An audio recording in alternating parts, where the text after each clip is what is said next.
Hello everybody, I'm Felix Wemheuer. I'm a professor at the University of Cologne and my field of study is the history of Mao's China. But today I will more focus on economic reforms under state socialism in a context of global history. China also will play an important role.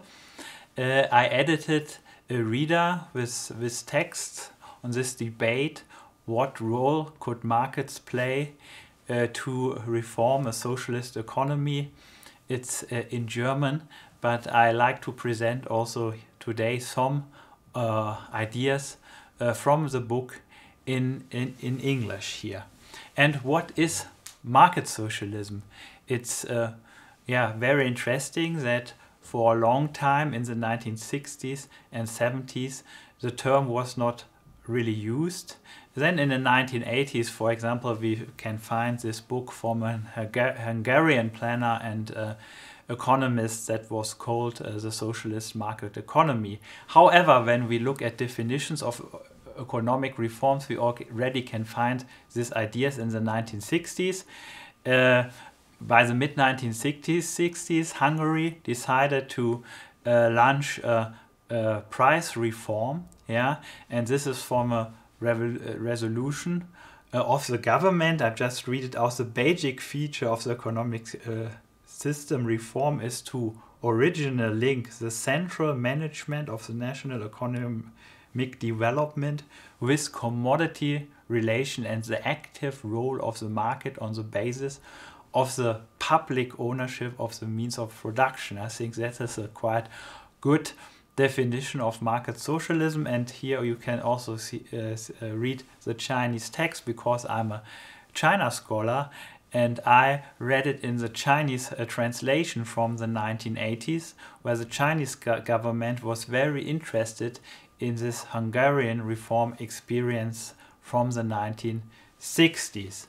Later, Deng Xiaoping himself made also some comments about the relation between markets and planning under socialism, and said in the past, right, we studied the Soviet model of planned economy and assumed that plan would be like socialism, while markets were related to capitalism. But then he goes further.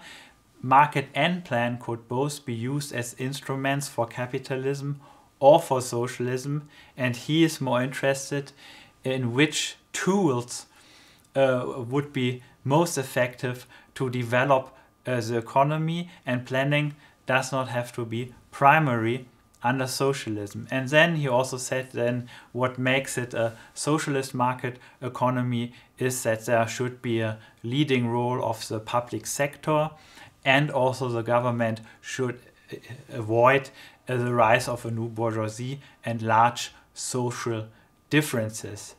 Later we will discuss whether or not these market plans are only neutral tools, or if they are linked to the social structure of the society. I start with a short quiz. So when did the term 改革开放 reform and opening appear in the People's Daily for the first time? So the People's Daily is a party newspaper of the Communist Party of China, and on official books you always will find the phrase that reform and opening started in December 78 with a famous 11th plenum. However, the term disappeared for the first time in 84. So it was a long process, as I will show. And very central to justify the policies of reform and opening was the concept of the primary stage of socialism. 社会主义初级阶段, Mao had developed plans doing the Great Leap Forward that China could enter communism very soon. This was considered as left-wing radicalism or utopism now, and it was argued it will be a very, very long time, this early stage, and the primary goal in this early stage would be develop the forces of production. Yeah, so they postponed the more kind of utopian parts to a far future. This term was used then, or became the official label of the Communist Party only by 87, and then later the CCP labeled its own economic system as a socialist market economy, and this was only in 92. So we can see it was a long gradual process. It was not like in 78 Geige Kaifang started and they introduced a market economy. Before they openly labeled the system a socialist market economy, the Chinese party used different terms, but also other reform forces in Eastern Europe used different terms. There were a few exceptions. For example, Otar Schick, who was the vice prime minister of the Czechoslovakian government during the Prague Spring in 1868, he already published a book in 65. Here you see the German translation that was called Plan and Market under Socialism. But for the mainstream economists and politicians, market was a taboo term by that time. And also Yugoslavia under Tito, they spoke relatively early of a market under socialism. But most reform forces, they were more careful, and they used terms like, for example, a socialist commodity economy, 社会主义的商品经济, and also in China, the use of this term by the mid-1980s was a very important step to overcome or to reform the traditional Soviet system of a planned economy. Also under the very interesting examples for economic reforms is Eastern Germany, the GDR under Walter Ulbricht. They also would not call it market socialism. They rejected the term, but they called it the new economic system of planning and management. And here you can see a textbook from that time. So it was argued that also in a socialism you would need economic levers like the law of value, profit, credit, and so on. I think that is also a kind of market mechanism, but I will explain this later. So the research question of the first part here of my talk are: how did economists develop a critique of the traditional Soviet model during cycles of economic reforms in a socialist camp? What had proposals for market socialist reforms in common in the 1960s? And in a second talk, I will then more go in detail about China and their relations to Eastern Europe. Yeah, I will start now with the Soviet model and its critique. Here you can see a propaganda poster where a Chinese worker looks up to a Soviet-style building and a portrait of Stalin, and it is said the Soviet Union is our model. This is in the 1950s, also in many other socialist countries in Eastern Europe. And here's a second picture, the GDR in the 1970s, very different, where also you can see the attempt to create a socialist consumer society, also with branding. So what is a classical Soviet model? I think that was then finally established in the early 1950s. So very important is the ownership structure. You have a very strong state-owned industry. There's no private entrepreneurship anymore, but in agriculture you mostly have collective ownership with the kolchos, but also state ownership. And inside the kolchos system, you still have a rural household economy where peasants were entitled, for example, to grow potatoes, and they were also sold on a market. Between these three sectors of the economy, there's still exchange of commodities, right? Very early models of planned economy, they abolished money and said they just could do like the plans on products itself, and the intermediate of money would not be needed if these products would be exchanged. However, in this classical Soviet model, it was less radical. You still have the commodity exchange, and also because the Soviet Union was first the only socialist country, and then there was a Soviet bloc after World War II, they had to do exchange on the world market with capitalist countries, and this also took the form of commodities. In this classical system, you have 5-year plans, and they would set all important goals for production, but also prices, investments, wages, and so on. And everything is finally decided by a central administration, right? Who then would assign tasks to the enterprises. And as we know, in this Soviet model, there was a very strong emphasis on heavy industry that was seen as a key industry to develop a backward country, and it was of course related to defense industry, and the Soviet government feared heavily threatened and isolated, and experienced civil war and then World War II and the German invasion. The system is very top down, so in a Soviet system there's nothing like this worker self-management you had like in the Yugoslavian system, or the idea of communes, like Marx's famous writings about the Paris Commune. And it's quite interesting. So the permanent workforce in the industry, they enjoyed many privileges, and their labor was decommodified.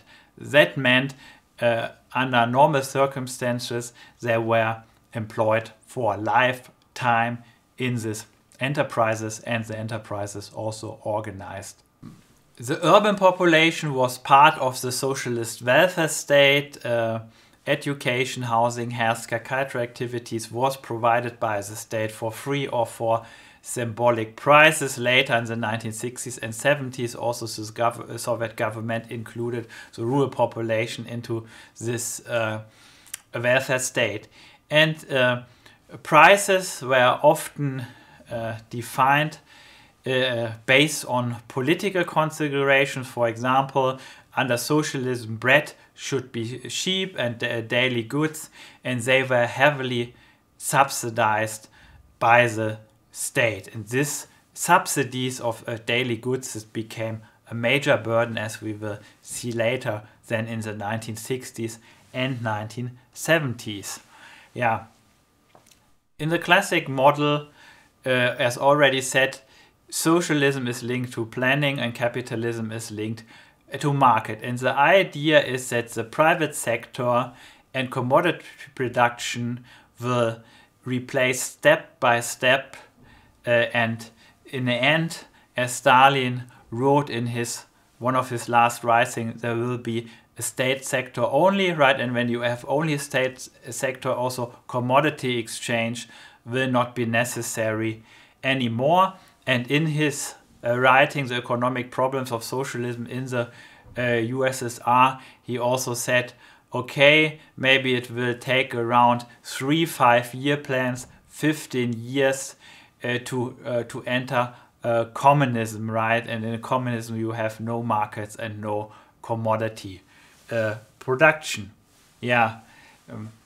This was over optimistic, as we know. So after Stalin's death, several socialist countries were in political and economic crisis, and many people already felt maybe this traditional model was useful to overcome backwardness and develop a heavy industry, defense industry. However, in peacetime, it became more complicated than to meet, for example, consumer demands. And in the 1950s also there was this major economic boom in Western capitalistic states. And then 1960s, new technologies like computers, what they called the microelectronic revolution at this time, was challenging the Soviet Union. So by that time, economists and all planners and also some politicians felt that this Stalinist model needed reforms.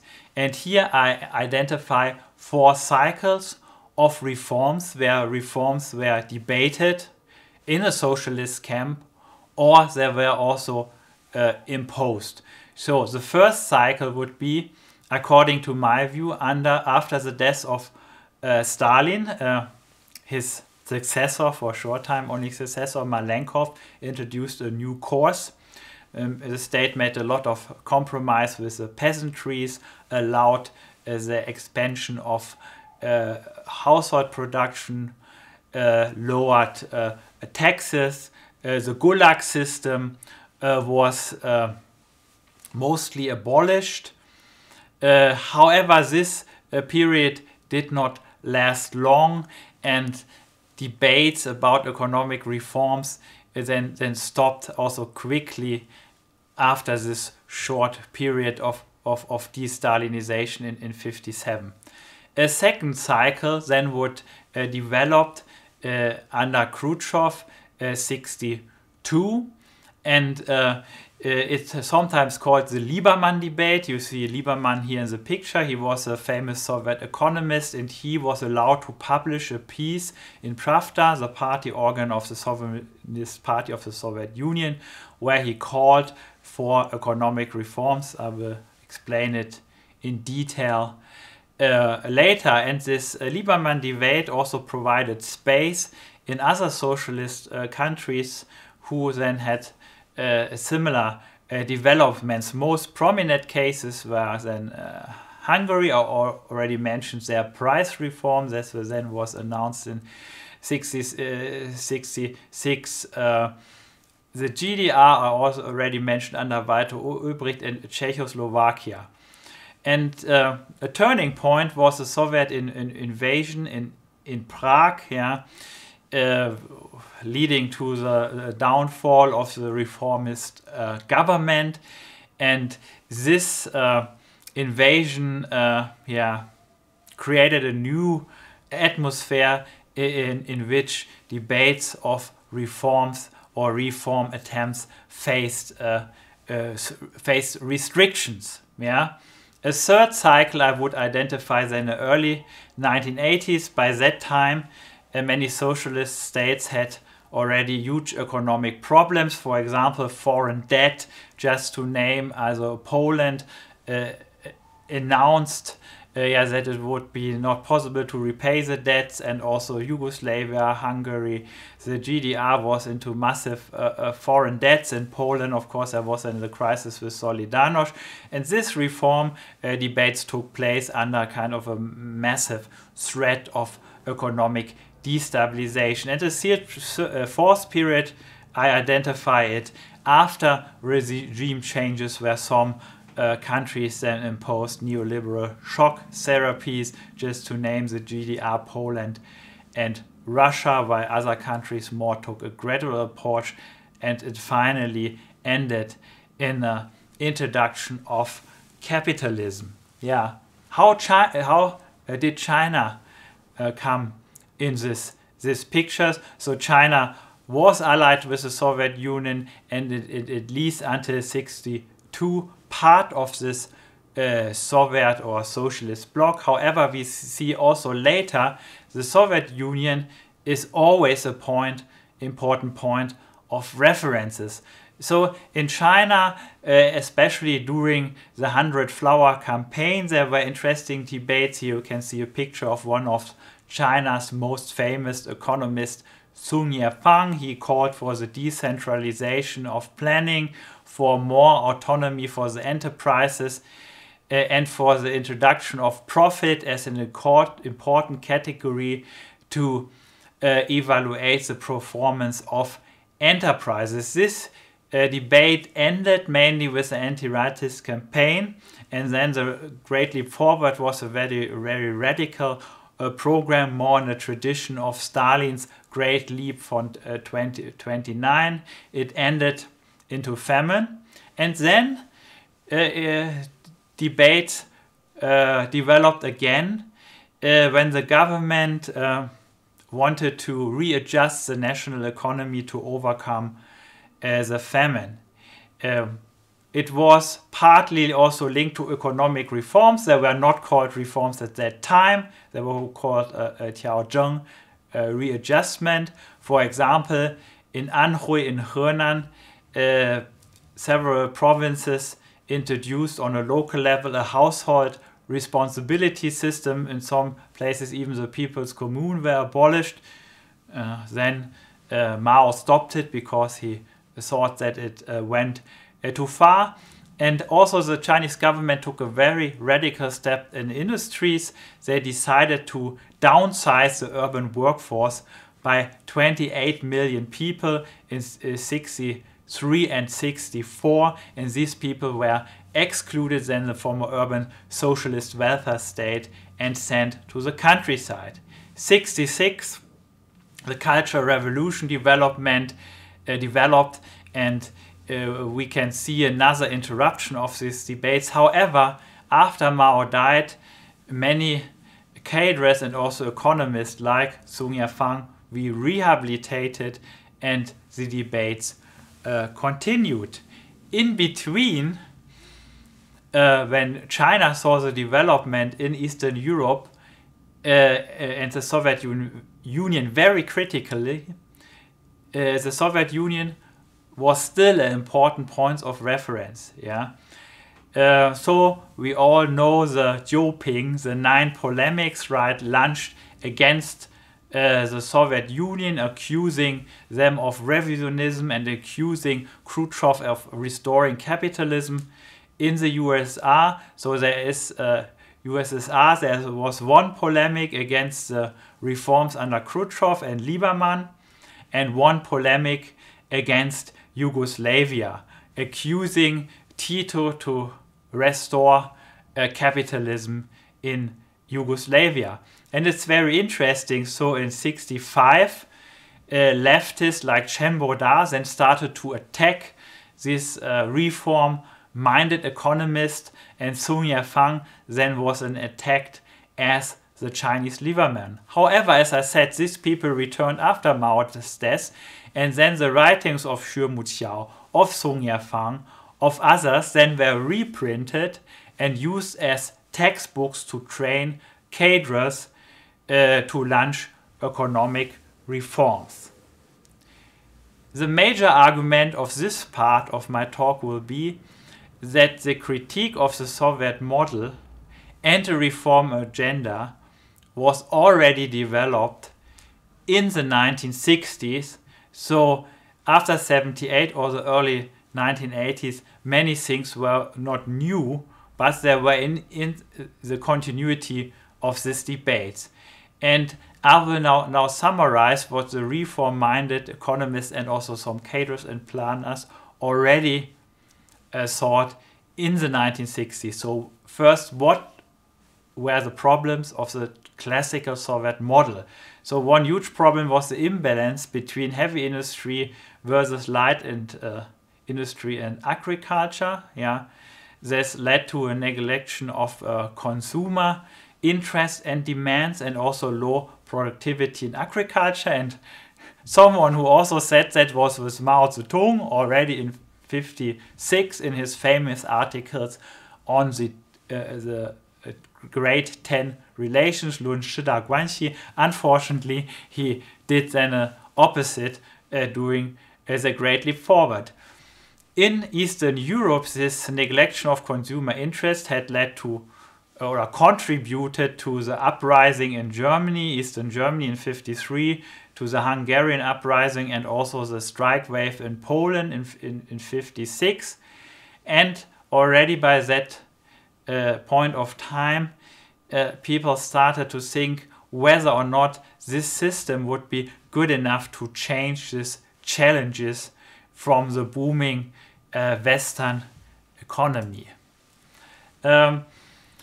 On a micro level, these economists and reform-minded politicians identified several problems, and I can read Chinese and I can read German, and it's very interesting that many of these books and articles from Russian, from Polish, from Hungarian were also translated into German, so that I also can read them. Here you can see the German edition of Liberman's work, and interestingly also many translations were published in presses that were related to the Western social democracy or the German or Austrian labor unions. They were also interested in these debates about market reforms.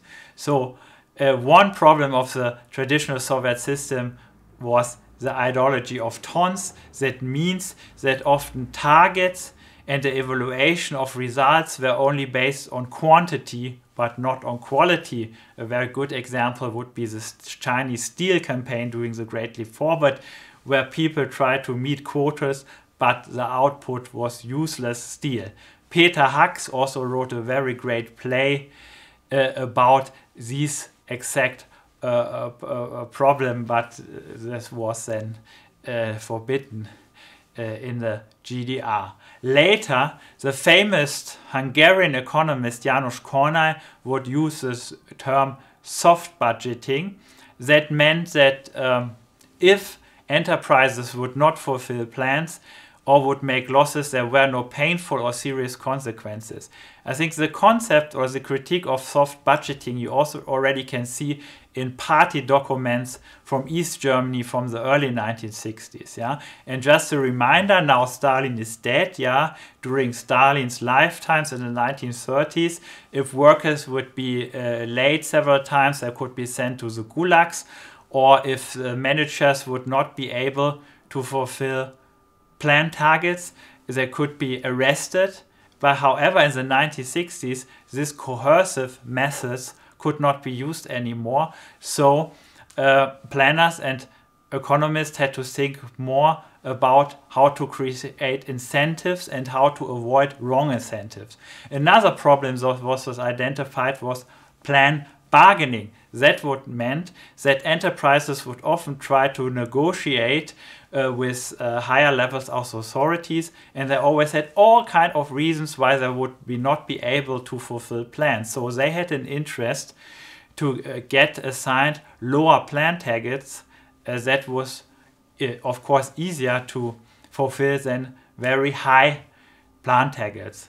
All socialist states, they had some kind of honor of heroes of labor and so on. However, the reformers argued that the link between performances and bonuses actually would be very weak, and there were often rewards but no form of punishments like serious wage cutting or budget cutting like that. Liberman and others wrote about the problem of hiding and hoarding resources by enterprises. So in a shortage economy, so maybe in 5 months you would need raw material or you would need labor power, and you are not sure if you get it or not. So every time you could get something, you would try to hoard, and many enterprises tried also to hide their resources they really had. So the planners, they could not be sure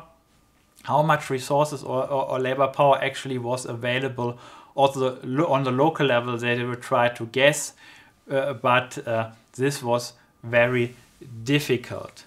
So what were the proposals for economic reforms on a macro level? So Sung Yue-fang and many others called for the decentralization of planning and also the reduction of the number of goods in the central plan. Also in the GDR, this number was reduced. By that point of time, they would not argue for the privatization of the whole industry, but they said, okay, it should be useful to let a small private sector develop and also a collective sector to meet consumer demands, that could not be met by this quite of very long-term, not very flexible planning of the big enterprises. Some countries also try to abolish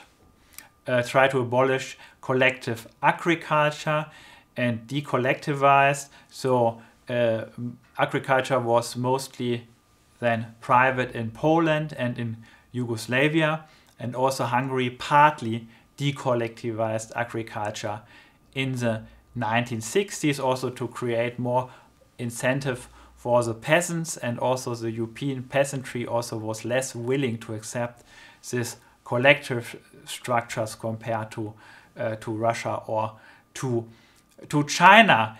In the beginning of the 1950s, there was this dream to create a new socialist world market and a new socialist division of labor. However, many governments felt that it would not be they will not be able to catch up with the West in the terms of technology in the socialist world market, so they started to reintegrate into capitalist world market and also try to import advanced technology from capitalist states by taking debt from foreign and Western debtors. Very important aspects of reforms were enterprises and prices. So on the enterprise level, the reform-minded economists and cadres argued to give enterprises more autonomy, like Ottokar Schick, like Su Yafeng, and also give them incentives to be more productive by saying, okay, if you are able to increase productivity, you are allowed to use part of the profits by yourself. And also state enterprises should be inspired to compete against each other, and the government should introduce like painful consequences if enterprises would be unproductive, and give them more rewards if they were able to rise production. In several states, also the GDR, more hierarchical wage system was introduced based on qualification and also performance. For example, technocratic knowledge and skills were more valued. Engineers, for example, got then higher wages or skilled workers. One very difficult topic was whether or not under socialism the government should force enterprises to close and also allow them to lay off people. Yeah, there were several positions. For example, Liberman said a real competition would be only possible if then bad performers would be closed, right? And also the government should allow some small level layoffs. And also Ottokar Schick argued that the right to work should be like a general entitlement, right? But there should be no entitlement to work in one factory for the whole lifetime. So the government should also close unprofitable or unproductive firms. Some research then also argued that the program of Prague Spring was more popular among intellectuals than it was under workers, and this was partly linked to this aspect that in the working classes they often had traditions of equality. They were not in favor for a very hierarchical wage system, and one promise of socialism was there was no unemployment. So in some countries, like in Czechoslovakia, these debates of economic reforms led to a fear of unemployment in parts of the working class. The other very important aspect was the price reform. Yeah, some of these reform-minded actors, they would argue to get rid of this political price setting and introduce a new price system that would be based on the law of value. Yeah, they would not say markets in most of the times. And what is a law of value? That is the concept of Marx from Capital 1, where he discussed how commodities would be exchanged, right? And he said that the average quantity of human labor would be, right, the marker, yeah, or the standard how two commodities would be exchanged, yeah. There were many controversies. Marx did not say that this law of value would exist in a socialist society, right? His idea also was that commodity production would be eliminated step by step. So some opponents of these reforms argued the commodity, right, this is a major and basic form of capitalism, right? Marx started the capital with a commodity, right, as a category, and it could not be applied to socialism, yeah? While others argued that Marx had then introduced this law of value as a general law of economy, and it could be used in capitalism, or it also could be used to regulate prices under socialism. One debate until today is also what Marx meant. He said that the law of value, right, comes only into place in the moment when the commodities are exchanged on the market. But it comes not into place when you only look at one single commodity in the process of production. So if you believe this, it makes no sense, right, to base planning on a law of value, right, before these commodities enter the market, yeah. But some people did not agree. They said the average social labor time, yeah, also could be measured already in a process of production and could be a foundation of planning and price setting. Yeah. Price reforms were introduced in Hungary and in Yugoslavia on a major level, where some prices at least were then determined by the market. And an old debate also had a revival, the so-called calculation debate. The neoliberal economist Ludwig van Mises had argued already in the 1920s that prices, right, are a kind of signal to all actors to react. Should they produce, how much they should produce, and so on. If in a planned economy prices would be eliminated as the signals of market developments, then actors could not make rational decisions on production.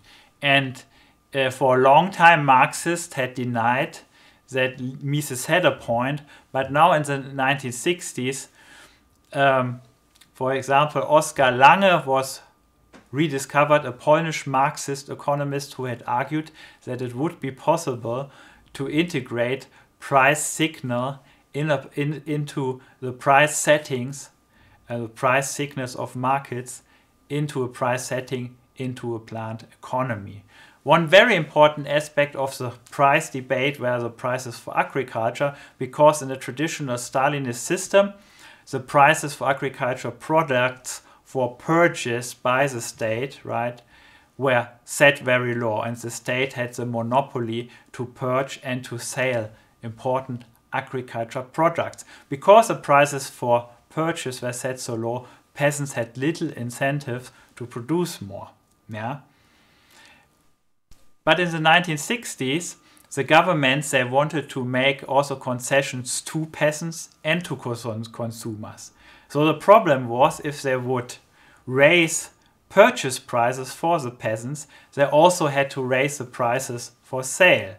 But they did not want to do this, right? Khrushchev caused a local workers' uprising by raising prices for dairy products and cake.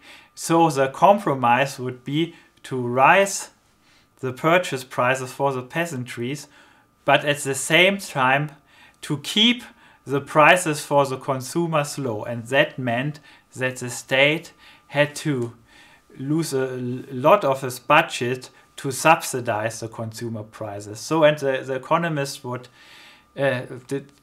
debate how they could get rid of this huge burden for the state. And another problem was if they would free the prices for sale to the consumers, the prices would go up, right? Because the prices were set below an estimated market level, and countries like Hungary or Yugoslavia, who had introduced massive price reforms, they had a huge problem with inflation.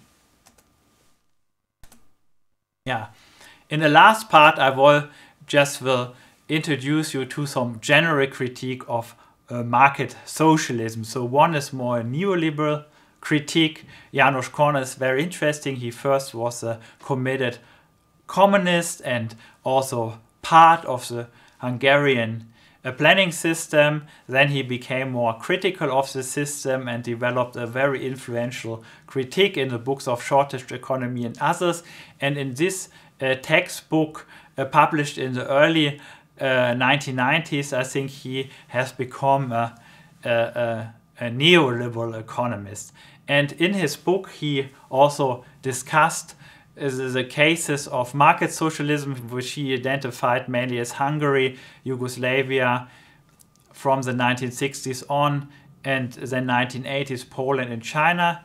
This book was published before the great boom in China. At that time, he would consider these reforms as very unsuccessful, right? They could not prevent the regime change in Eastern Europe, and it maybe was not that clear how China would develop at that time. So he argued only the introduction of private entrepreneurship could create real incentives, for enterprises, and he said the system of market socialism would combine the worst of both worlds. So in a traditional Soviet system, you had a kind of strict central control, and in a capitalist society, you have the control by market mechanism. So the market socialist project would dismantle or weaken central control, but at the same time, the market mechanism would be too weak. So there still would be a soft budget, so when enterprises would make loss, they still would not be closed down and workers would be fired.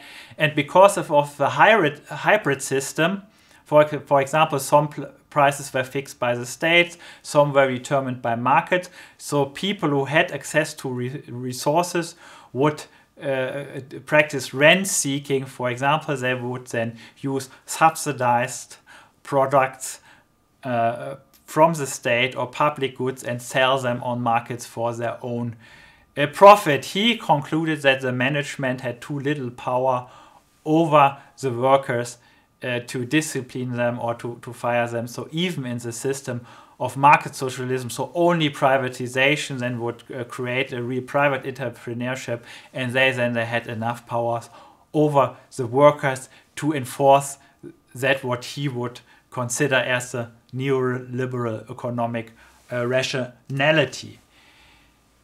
From the 1950s or 60s on, there always was also a more orthodox critique of market socialism. I already mentioned the 9 polemics, but there would be much more also from the Trotskyist side, from Ernst Mandel and others came also some this kind of criticism. So one important point would be the introduction of markets then would lead to the competition of enterprises and weaken the power of the working class, and would result in greater inequality between people and regions. For example, one example is Yugoslavia, where the central government allowed the local governments to keep a lot of profits, and for example Croatia have a beautiful coast, and Serbia did not have a coast, right, and other regions were poor, and the richer regions who had, for example,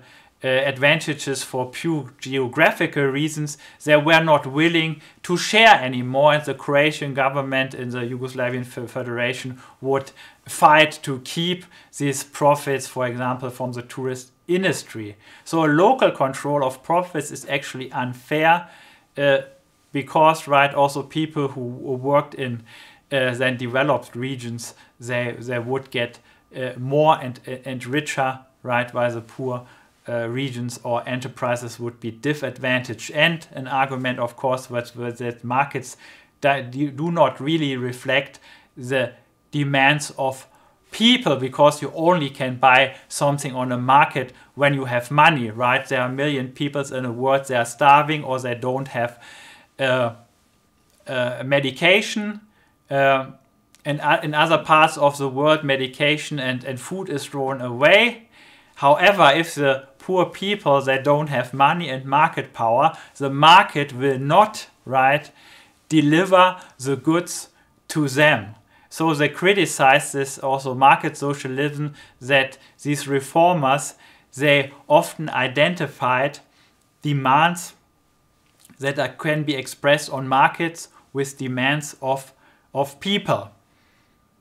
Already in the 9 polemics, you can find the argument that these reforms would result in the rise of a new capitalist class, developing out of the bureaucracy, or developing out of the management, or of this small and then larger private sector, and this would result in a restoration of capitalism.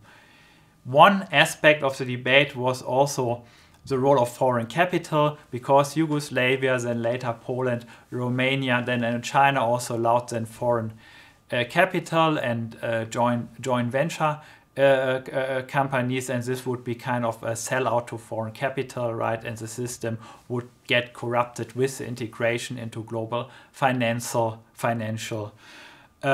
markets. Let me be here very short here. It's very obvious that these reforms in Eastern Europe could not prevent the collapse of state socialism and the regime change. What were reasons for that? So one, I already mentioned, is the pressure from the Soviet Union. So the Soviet Union decided, at least in the states that were reliant on the Soviet Union, how large or how small spaces for debates and reforms were. And after the invasion in Prague, these spaces became smaller. However, it's very interesting that the Soviet Union allowed Hungary to continue with their economic reforms, but they had to guarantee that they would not enforce any political reforms, right? In the GDR, there was this coup against Walter Ulbricht, and then the economic reforms stopped. They were not allowed to carry out the reforms, and also the new German leadership under Erich Honecker, they did not want to go into this direction. But also in parts of the population and the working class, there were tradition of egalitarian thinking that wage differences, regional differences should not be too large. And socialism had promised full employment, there should be no layoff. Also this, of course, was a factor.